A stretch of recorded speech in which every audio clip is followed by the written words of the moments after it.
Je vais vous parler du parcours de l'ASBL Femmes Africaines. Pourquoi l'association est née? D'une partie, d'abord, l'association Femmes Africaines est née de l'envie d'aider les autres. Parce que quand je suis arrivée ici à Charleroi en 2006, il n'y avait pas de structure ici à Charleroi qui accompagnait les femmes qui étaient victimes de mutilation génitale, de mariage forcé ou de mariage précoce. Et là, avec la communauté ivoirienne, je suis d'origine ivoirienne, moitié guinéenne, j'ai lancé l'initiative de créer une association tout en parlant des violences faites aux femmes en Afrique, pour briser le tabou. Et là, en premier lieu, on n'était que 5 femmes. Et après, au fur et à mesure, il y a eu des hommes qui sont venus participer aux actions qu'on menait.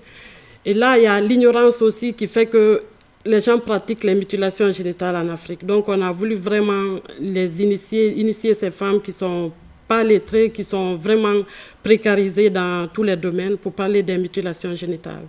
Et là, le travail qu'on fait, quand on a commencé, après, en 2006, nous sommes partis en Guinée faire des activités de sensibilisation.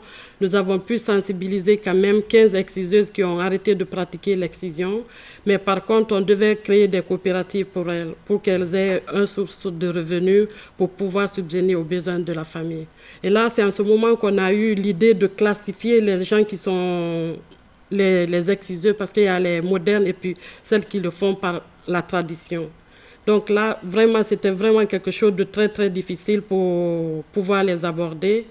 Et là, pourquoi je lutte contre les mutilations génitales? Moi-même, je suis victime d'excision quand j'avais 9 ans, de mariage forcé quand j'avais 13 ans. Et là, les séquelles, ça me suit jusque maintenant. Donc, c'est tout le temps des fausses couches à répétition.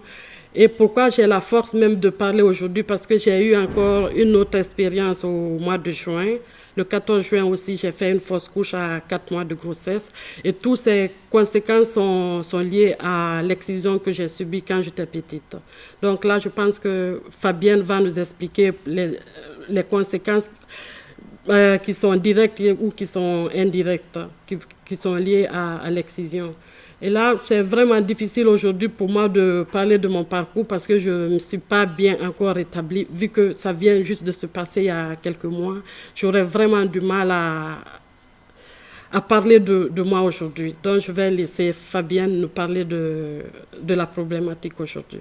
Merci.